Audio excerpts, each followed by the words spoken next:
Class 10 के प्यारे विद्यार्थी ध्यान दें। आज की इस वीडियो में आपका गणित का सेट बी देखने वाले हैं, जो कि आपका एकदम रियल पेपर त्रैमासिक का जो कि 23 सितंबर के दिन होने वाला है, उसका फुल सोल्यूशन आज की इस वीडियो में आपको सोल्व कराने वाला हूं। तो वीडियो में आप लास्ट तक बने रहिएगा। देखिएगा ऑल टोटल चीजें मिलेगी सही विकल्प में। द्विघात बहुपद में बहुपद की घात है। जब द्विघात बोला तो द्विघात मतलब दो घात, तो दो आ जाएगी। -2 एवं 5 शून्यक वाले बहुपदों की संख्या होगी तो 3 से अधिक रहेगी, है ना। बहुपद x² - 3 के शून्यक होंगे। तो देखिएगा जो x² है ये एक बार कहाँ चले जाएगा, ये स्क्वायर हटेगा, करनी में आ जाएगा। और करनी में क्या रहेगी, एक बार प्लस में रहेगा और एक बार माइनस में। तो यहाँ पर लिखा हुआ है एक बार प्लस एक बार माइनस और करनी में 3, है ना। प्रत्येक प्रतिच्छेद करती है। और यदि द्विघात समीकरण x² + bx + c = 0 के वियुक्त कर का मान 0 है तो द्विघात समीकरण है। तो दो भिन्न वास्तविक मूल होते हैं। -17 आ जाएगा। रिक्त स्थान की बात करें तो देखिएगा रिक्त स्थान, पहला जो रिक्त स्थान आपका आ जाएगा कि ax² + bx + c एक बहुपद का उदाहरण है, तो एक द्विघात बहुपद का उदाहरण है ना। समीकरण 3x² + 2x + 1/3 = 0 का वियुक्त कर होगा तो 0 होगा, मतलब इसका मान भी क्या होगा, 0 रहेगा। क्लियर है, क्योंकि इसे हल करने पर इसका मान 0 आएगा, मतलब 0 रहेगा। श्रेणी आ जाएगा, सभी वर्ग होते हैं तो समरूप माना जाएगा।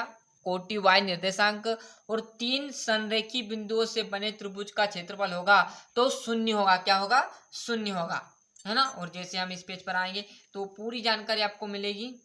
क्लियर है। और यहाँ पर देखिएगा जरा जोड़ी आपकी, है ना। तो त्रिघात बहुपद है, त्रिघात बहुपद है तो जिसमें 3 घात हो, तो यहाँ पर दिख रहा होगा आपको इसमें 3 घात है, 3 घात आ गई। क्लियर। एक विशेष सूचना ये थी कि 9th से लेकर 12th तक के सभी विद्यार्थियों के लिए पेपर प्रोवाइड हो रहे हैं। यदि कोई आपका दोस्त मित्र 9th 10th 11th या 12th में हो तो एक बार चैनल के लिंक आप जरूर पहुंचाइए, जिसके जरिए वो उनके क्लास के पेपर आराम से देख सके। क्लियर है। रैखिक बहुपद है तो आपका आ जाएगा ax + b, है ना।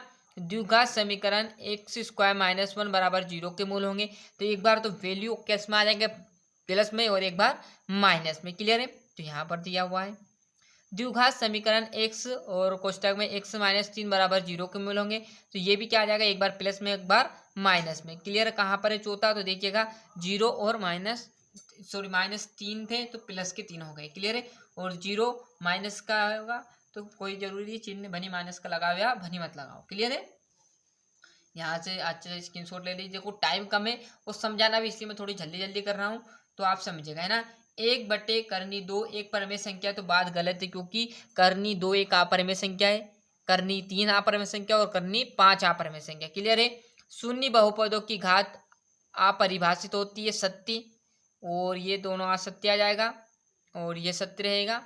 क्लियर है। अब एक वाक्य देखिएगा जरा, संख्या 156 के अभाज्य गुणनखंड लिखिए। तो आपका अभाज्य जो गुणनखंड है वो आपका यहाँ पर मैंने आंसर लिख दिया डायरेक्टली। क्लियर है। रैखिक बहुपद की घात है तो रैखिक क्या रहेगा, एक सीधी लाइन में रहेगी, तो रैखिक का जो बहुपद है वो शून्य रैखिक बहुपद -1 रहेगा, है ना। यदि 2 संतारों और 5 सेपों का मूल्य 70 है, तो 2 संतार मतलब 2x और 5 सेप + 5x बराबर दोनों का मूल्य कितना, 70, 70 लिख दिया मैंने। क्लियर है। द्विघात समीकरण का मानक रूप है ax² + bx + c = 0 -b/c, और यहाँ 47 आ जाएगा, है ना। तो क्वेश्चन से आपके 2-2 नंबर के ये क्वेश्चन तो आपको करने पड़ेंगे। क्लियर है। अब इसका मैं सोल्व कराऊंगा तो पूरा आपका गणित का पेपर निकल जाए, जब तक ये प्रश्न आपके पेपर के सोल्व होंगे। इसलिए आपको जल्दी याद है तो इन क्वेश्चन को हैबिट और अच्छे से मजबूत कर लीजिए, क्योंकि गणित में टाइम बहुत ज़्यादा पड़ता है, इसलिए आपको टाइम की बचत करने के लिए प्रैक्टिस सबसे ज़्यादा है। क्लियर है। और जैसे इस पेज पर आएंगे तो यहाँ पर आपका आ जाएगा और ये 10वां। जितने अच्छे से आप प्रैक्टिस होगी उतने अच्छे से आपके अंक आएंगे। क्लियर है। यहाँ से देखिएगा 14वां 15वां, ये आपका लास्ट 16वां। क्लियर। 16 के बाद 17वां, यहाँ पर 18वां 19वां 20वां 21वां 22वां 23वां।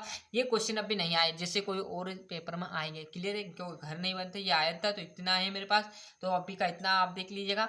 इतने में आपके कम से कम 50 से 60 नंबर आ जाएंगे। क्लियर है। बाकी जो क्वेश्चन और आएंगे तो वो भी आपको प्रोवाइड करा दूंगा। ये सेट बी पेपर का था, सेट ए भी आया हुआ वो मैंने डाल दिया, नहीं देखा तो चैनल के प्लेलिस्ट में आपको मिल जाएगा। तो इसी प्रकार जो मैंने यहाँ पर आपका गणित का जो हमारा यहाँ पर गणित का पेपर था वो पूरा आपको प्रोवाइड करा दिया। अच्छे से मेहनत करते रहिएगा और मिलते हैं इसके नेक्स्ट वीडियो में। अधिक से अधिक इस वीडियो को शेयर कीजिएगा, जिससे कि सभी विद्यार्थियों को मदद मिले।